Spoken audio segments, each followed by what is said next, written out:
My friend Beryl is a saint. First, she was distributing food to the NHS staff. They loved my dal.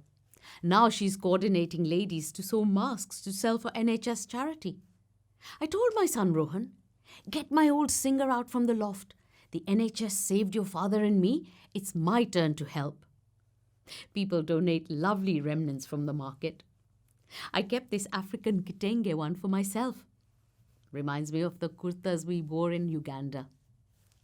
And this butterfly mask is my favorite. I said to my husband, come outside and look at the painted ladies dancing among the flowers. Long-distance migrants like us. They have travelled from the deserts of Africa via Asia to get here. He's not interested in butterflies. His eyes are glued to breaking news. Now he's worried about the second wave of corona that is sweeping the country. I said, thanks to God we survived the first wave. Beryl says we need to live a little now. He said, when she tells you to jump off the cliff, will you do that too? Beryl's son is fresher at uni and was in full lockdown in the first week. Most of his hall of residence had tested positive. She said, they'll be fine. Youth is on their side. She and her husband still have date nights. He cooks lamb couscous and they watch box sets. They're going wild swimming and they've walked the Great Wall of China together without leaving London. She showed me on her Fitbit. Rohan says the English have the right attitude, not like what he calls the Asian fear of living thing. I'm not scared of living, but my life partner is scared of dying. He's under the quilt on the sofa, always tired, and he gets breathless from climbing upstairs to bathroom. Our GP, she's Gujarati from Uganda, says it could be long COVID. Plus he has his other problems, diabetes, heart, BP. We both got the virus at the same time. But because I was on the principal trial, Rohan says I lucked out. My symptoms were like mild flu. I always have a flu jab, and they gave me some extra medicine. I was fine in 3 weeks. I thought we were winning the race, but that was only the first round. Rohan is fed up of remote working and living upstairs. He says he's on Duolingo on his phone, learning French. He wants to smash Therese in the Diamond League. I can't hear the pings, so I know he's really looking at flats. I heard him whispering to the estate agents when I was doing my sun salutations on Zoom. I stitch masks till 3 a.m. and watch my box sets alone on Rohan's iPad. Old episodes of Kyunke Saas Bhi Kabhi Bahu Thi. Because mother-in-law was once a daughter-in-law. Now she wants to rule over her son's wife. I told Rohan, I can introduce you to a good Punjabi girl and you can have a Zoom date.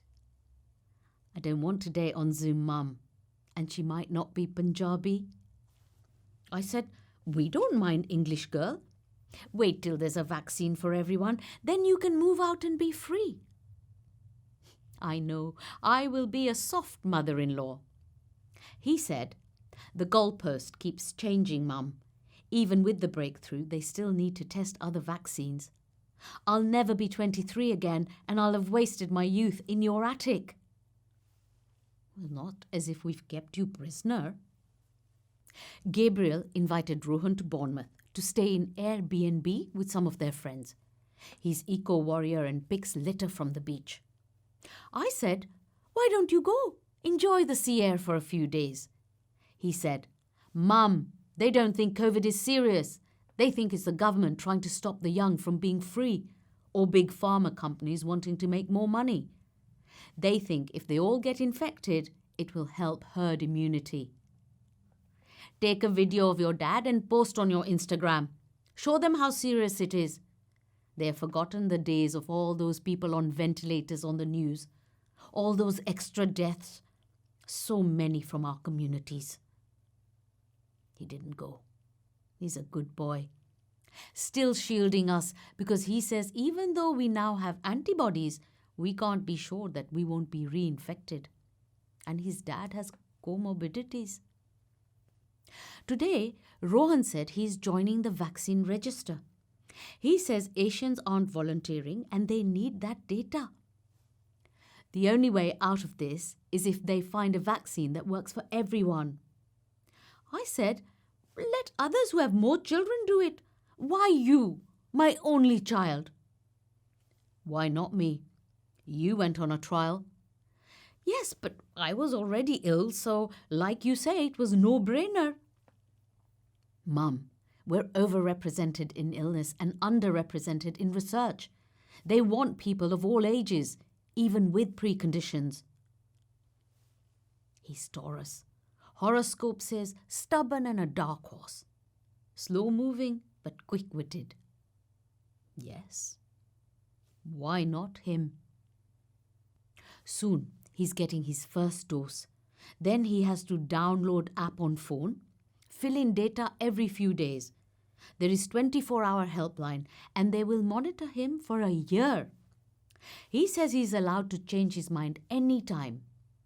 I asked him, how can they expect Asians who don't speak English to sign up with all this red tape? Exactly, Mum. Research needs to shake it up and include them. Like our mango man, who posted on WhatsApp that everyone will be forcibly injected with vaccine and they will get corona. Tell him it's not a live vaccine, Mum, and won't be mandated. He knows the big words. We can't argue. And don't let Dad eat too many mangoes when I'm gone. He has found a nice flat overlooking the river. He says he will work out risk-benefit ratio before doing anything. I've packed him a few Tupperwares of my dal to freeze.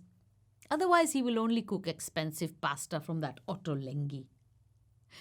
He bought us Fitbits and says we have to count our steps. When I was young, I wanted to climb Kilimanjaro.